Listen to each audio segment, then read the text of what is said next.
Good evening, mortals. My name is Jay, and welcome to my studio. We're finally on the home stretch of Ice and Fire.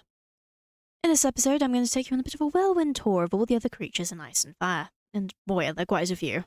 To start where we left off last time, I killed a male stage 5 dragon that I forgot to record, despite thinking that I hit the record button. Anyway, here's the crater he got stuck in. I did all that damage just to get some more dragon blood. I'll be popping this in the dragon forge I built last episode, powered by my beloved Arnold the Annihilator. I'll be using these dragon steel ingots to make myself some weapons and tools. But to make these I'll need withered bones. These are dropped by my least favourite mob from any Minecraft mod, the cockatrice. If you look at one, it shoots its evil eye beams of death at you, that give you slowness, nausea and withering, only the most fun of combinations. I have died and been chased around by these things far too many times, but today shall be different, for I have a blindfold. Like with Medusa, wearing a blindfold makes you immune to its eye attacks. So hopefully we'll be alright. If you remember in the last episode, I encountered some in this tiny, pitiful savannah. That's because they spawn there if you wanted another reason not to go to one. I'm not going to the one guarded by the lightning dragon that escaped my purge, instead I'm going to go to this larger one that I skipped earlier. It didn't take long for me to run into one at the bottom of this hill. I tried charging straight at it with a blindfold on, then realised trying to scale a cliff while not being able to see was probably a bad idea. Regardless, I got down eventually and stumbled my way to where I thought the bird was. Since their eye attacks don't work on me, they switch to melee attacks, mainly biting with a bit of kicking. Fortunately, they can't do much to me anymore with this dragon steel armour, so I quickly took care of them. The longer the series goes on, the more I run out of euphemisms for killing. Fortunately, I got some wither bones from the first one. But that ain't enough, so I took out a few more for good measure. One of them dropped a cockatrice eye, which when combined with a wither bone and the wither bone shard gives you a cockatrice scepter. This allows you to use that eye beam, giving your target all the same lovely effects. On my way back from my first hunting trip, I accidentally flew straight into an ice dragon that then followed me around for several minutes. I tried using these pillagers as a distraction, but it didn't work. It only relented when it went to bed. So remember kids, always keep your eye on the road. This also has nothing to do with the blindfold I'm still wearing. Now if you look upon this and feel maternal, you can tame one as a pet. You can either stare at a wild one until it yields, or you can use a rotten egg. Sometimes they're dropped by chickens instead of a regular egg. Throw it at a wall and there's a chance a baby cockatrice will come out. Stare at it some more and you'll now have a new best friend that'll take on dragons to defend chickens. That's no joke, they will do that and it's such an interesting mechanic. The only downside to this is that you can't have an auto chicken farm without adding an auto sorter to it. Ask me how I know. With their bones you can create the dragon steel stuff that I'm going to use for now. But you can also make dragon bone tools.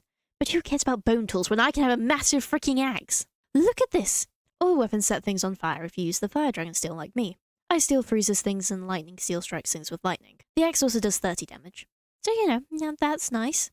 The last step is to enchant this stuff, and unfortunately Lady Luck was not on my side this time, although I suppose I can't turn my nose up too hard to Protection 4.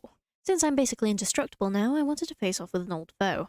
The sea serpents, God's least favourite creature. Full to the might of my massive axe, you fishy No wait, please get back here. What does that hippocampus have that I don't have? Please! Slaying one of these beasts will give you scales that match their colour, fangs, and very rarely their skull. There are 3 things we can make with these. The first is the Tide Guardian armour made using their scales. Like the dragon armour, you can have different colours depending on what type of scale you use. I made myself a set of half blue and half copper. It's an interesting looking set, but it does have some benefits. This set gives you water breathing and strength. The level of strength increases with each piece you're wearing up to a maximum of 4. For now it sits in my newly rearranged armour room. The second thing you can make is the Tide Trident using 3 fangs, 2 scales, a diamond and dragon bone. This is essentially a stronger trident and is used in the same way. Might have not been the best idea to test this on my animals, but as you can see it's very effective. The final item is the Tide Arrow made from a fang, a stick and a scale. These arrows can be used underwater unlike regular arrows, which sink. While we're here in the ocean we might as well go bother some women. Which is surprisingly hard to find as most lose to the sea lizards. They congregate on these little rocks in the ocean and are known as sirens. Get too close and you'll be enchanted by their song and lure closer. Once there, they'll drop the pretty mermaid appearance and transform into their true forms as they attempt to eat you. Unfortunately for these not-so-fair maidens, I have an axe. This fight turned into a bit of a mosh pit as 2 sea serpents joined the fight and my dragon accidentally set me on fire. But I was still victorious despite that. They drop prismarine shards and crystals along with shiny scales in their tears. Using those last 2 along with a dragon bone flute will get you a siren flute. This mimics the hypnotic nature of their song, making any mobs around you fall in love and unable to attack you. Very useful if you find yourself getting swarmed. The final of the ocean mobs in this mod is the hippocampus. We've run into these guys before, but now we're going to tame one. Luring it over with kelp, you just feed it until it loves you. Place the saddle I stole from a village on it, and now we can glide through the ocean on our water horse. This makes hunting down its friends so much easier. As yes, even the pretty horsies have a unique weapon that requires killing a bunch of them. least we got to see all the different colour variations while we did it. Crafted with their tail, you get the Hippocampus Slapper, probably the silliest of all the weapons. A wet slap with the slapper causes slowness and nausea as they stand confused as what kind of madman would put a hippocampus tail on a stick. Since I'll be gathering up a few pets this episode, I remodeled the side of my mountain into a stable. The first pen was filled with water for the hippocampus to have a nice soak in. Not quite as grand as the ocean, but these guys don't like sitting still. Since I don't want him to be lonely, I'm heading out to the mountains to find a hippogriff. There are 6 variants that depends on what type of hill biome you're in. Since I found mine in Extreme's hill biome, I got a golden eagle variant. These guys will only attack you if they're hungry or you attack them first, so hopefully these rabbit's feet will be enough to satiate it. Once you've found one, you'll throw rabbit's feet near it and it'll help itself and become tamed. That's if they stay on the ground. Please come down, I want to be friends. I wound up using a lead to pull them down and he bit me in the process. But eventually he did accept my offering and became my friend. The hippogriff freaked me out so many times while I was dragon hunting. Something just appears in the corner of my eye and my brain goes, ah, dragon, but no, it's just a hippogriff. After it's eaten the rabbit's feet, you can fly around on them, making them a pretty solid form of transportation. Like the hippocampus, they also make killing their brethren a lot easier as nothing is sacred in this mod. With their talons, you can make the hippogriff talon sword that uses a sweeping attack to hit multiple mobs similar to Sweeping Edge. Not the most exciting out of all the weapons, but on display all the same. For our last few creatures on our tour, I need a desert and a jungle, neither of which I've seen, mostly because I've avoided warmer biomes. So off I went in search of one. I decided to head to the swamp we previously fought the Hydra in. Since it's a warm biome, it makes sense that other warm biomes would be nearby. Swooping in from above were some of the Stymphalian birds, here to ruin my day with their piercing feathers. If you kill one of them, then the rest will fly away, which isn't great if you want their drops. Any encounter with these guys will leave you looking a bit like a pincushion. I got their feathers used to make arrows, the same as regular ones, just with fancy feathers. These arrows will keep moving in a straight line until they hit something. This actually makes them really hard to use as I instinctually correct for gravity and overshoot. Unlike other creatures, these guys have 2 special weapons, a dagger with a super quick attack speed and a feather bundle that launches 8 feathers at once. A little hard to aim, but I suppose if they're ganging up on you it might help. I followed the nature's compass the rest of the way, flying above the jungle of the amphitheatre. Often mistaken for dragons due to their large wings. Unlike dragons, these guys are chill unless you attack them. Unfortunately, the only way to get them to come down so I can tame one is to hit it using a projectile. Which is really hard, they're deceptively easy looking targets. I also accidentally set my dragon on it. After that starts probably the coolest taming in this mod. You hop on its back as it tries to bite you. You can block this with a shield or just tank it, but the goal is to stay on as long as you can. If you survive, you'll have broken its will and tamed it.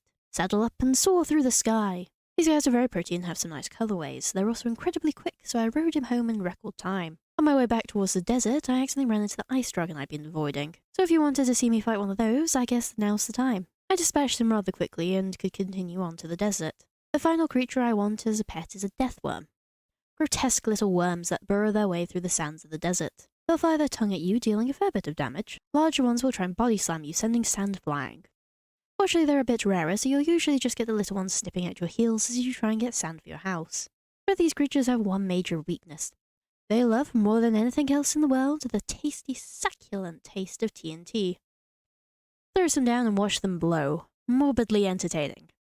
This video really is all about death, isn't it? Unfortunately, killing them this way doesn't get you any good drops, so it's back to the massive axe. These guys drop their chitin, eggs, and their tongue. The chitins can be used to craft armor, which comes in 3 colours. I once again wound up with a blended set of the colours. But I did get a worm egg. To use this, you click the ground with it and the worm appears. Now they won't follow you or do anything particularly interesting, but they'll patrol the area around where they hatched, killing mobs. So they have some uses. You can also ride them using 2 fishing rods once they grow big enough. This also applies to wild ones if you wanted to for some reason. The legendary weapon is the Deathworm Gauntlet, made with their kite and their tongue and an iron chain, which is basically a stronger lead and can be used as such. It shoots its tongue out and drags the mob towards you, so maybe don't use it on creepers. For our next creature, I'm heading to the cemetery I robbed of iron bars to build my dungeon. If you open the chest, a ghost will spawn and attack you. They have a cool visual while attacking you and can only be killed using silver weapons. The fun part is that you can spawn as many as you want using the chest. They'll also spawn from the grave soil in the cemetery, another thing I learned the hard way. Only the ones spawned from the graveyard soil will drop ectoplasm and phantasmal ingots. Merge the phantasmal ingots with the dragonbone sword, and you'll get the phantasmal blade. It's a launcher sword that'll travel through any block until it hits its target. I think it's time I counteracted some of this gore with something fun and whimsical. Pixies. The little fairy-like creatures I complained about in the first episode. These guys are tameable and jarrable. If you drop a cake near them, they'll take it and be your friend. I got a yellow one. This means that when she follows me, I get haste. This is because the different colours give you different effects. Pink gives strength, purple gives you jump boost, blue is speed, green is luck, and finally yellow is haste. They are a little delicate, so I wouldn't go charging into a dragon fight with one, or maybe you will, I can't say they don't deserve it. Getting to the jarable part, which has probably raised a few questions, you can put them in jars and they'll sit there like little nightlights. Is this inhumane? Yes. But I've burnt a snake alive, bullied the partially sighted, cut a woman's head off and almost eradicated an endangered species. Do you think I'm all that bothered about the ethics? Now that I've secured myself the full collection like some messed up blind boxes, I can kill the rest. Too many pixies later and I got my hands on their wings. With this I may craft the most powerful, the most intimidating weapon. The Pixie Staff. Fueled by pixie dust, it causes enemies to levitate off the ground. A pretty cool weapon. Not sure if it was worth the mass murder. Even if Arnold seemed to enjoy it, now that marks the end of the cool items and mobs I encountered during my own playthrough. I missed out on the Mermex, the Troll, and the Mausoleum, which is ironic considering that it's right outside my house. To get it, you need a key from a lich. I just didn't find any. Inside the Mausoleum is a bunch of spawners and an incomplete Ice Dragon Forge, so if you decided to pursue Ice, it's a good way to get ahead. This was originally meant to take you to a new dimension to fight the Dread Queen, but that was never fully implemented. The trolls live in caves, which I didn't spend a lot of time in, which is probably why I didn't encounter many. But killing them gives you troll tusks, leather, and occasionally weapons. And there's 3 variants depending on the biome and 3 sets of troll armor. Lastly, the Mermex, weird-looking ants that live underground in deserts and jungle biomes. Despite spending time in both, I could not find these guys. I actually really struggled to find them for these replay shots. They're tricky fellows, these guys. It's kind of a shame I couldn't find them, as they have a whole reputation system. They're naturally hostile, but if you give them resin, you can build up a positive reputation. That'll eventually allow you to trade with them. What you can trade depends on their type, and the higher up in the hierarchy you go, the better the trades are. If you reach reputation level 75, you can now control the hive. Using a Mermex staff, you can modify the rooms and control what the queen does. You can also start new hives by hatching a queen yourself. Man, we could have had a full episode dedicated to these guys if they weren't so damn hard to find. If civilization building isn't to your taste, you can just kill them like everything else in this mod. You can make armor out of their chitin, or use their stingers to make the Mermex stinger sword. A few other honourable mentions before I go to the outro. Most of the creatures in this mod drop their skulls. They're very rare and I didn't get any, but they do exist. If you wish to learn more about these creatures, you can find yourself a bestiary in a village.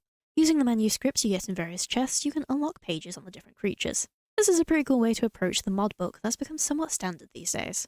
And with this final tidbits, our time playing Ice and Fire has come to an end. A fairly intense mod compared to the ones we've previously covered. But it's been a real good time.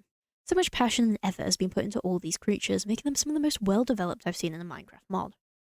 There's a reason this mod has become such a staple in mod packs even beyond its addition of dragons. Around the time I started working on this series, the developers announced that an Ice and Fire 2 is in the works. There's not a lot of info about it right now, but I'm very excited to see what happens and where it goes. If it's anything like Ice and Fire 1, then I expect that it will be amazing. When that time comes, I'll be sure to check it out, but in the meantime, there are many more mods to check out. Let me know if you have any suggestions in the comments section down below. I try and respond to the majority of them. And hit that subscribe button so you'll be notified next time I'm modding Minecraft. And as the night draws in, I must bid you all a good night.